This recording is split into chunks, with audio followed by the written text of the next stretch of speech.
देखो तू बहुत तुअर था बात बोला ला ना आ हम बोल दे तब ये तोहार फाट जाई। हमार का फट जाई हो? अरे खोपड़िया खोपड़िया सोचत सोचत फाट जाई। अरे हम तो ये सोचे थे कि फरवला आज हो जा।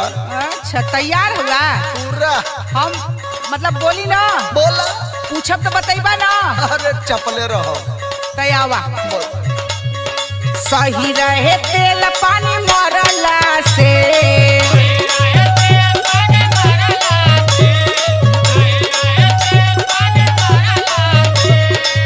अरे तू कौने चक्कर में हुआ आज बार पानी उतार ले।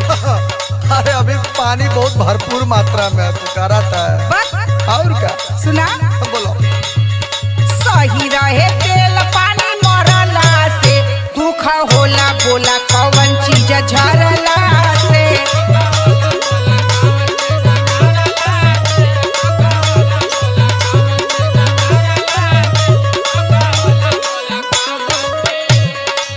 अच्छा ते तना में कुत्ता लगलू। आइला सुना बस छत से जवाब दे। अरे तो बतावा ना का कुद्दत हुआ सुना बोला। सही रहे तेल पानी मरला से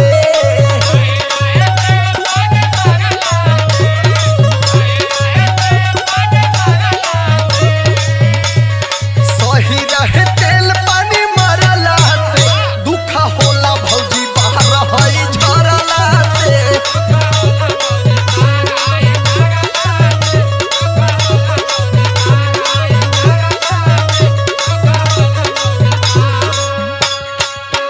अरे तो एमे कौन दुख का बात हो? काहे ना दुख के बात हो?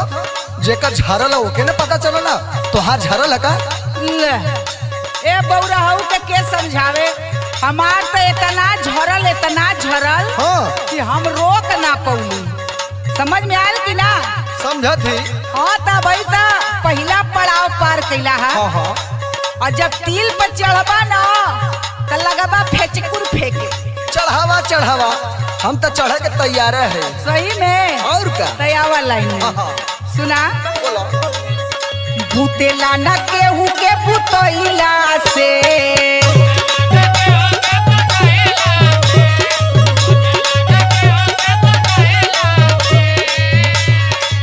ई बता देबा ना का तब हम जानब। पूछबे करा तू चल सुना बोलो।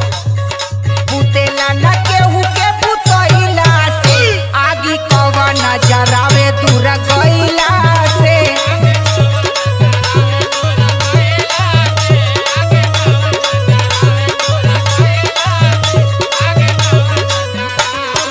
समझ में आवत है ना खोपड़ी तोहार टन टन करत है कि ना? अरे तो हम हो बच्चन चन्न सुनाई सुना।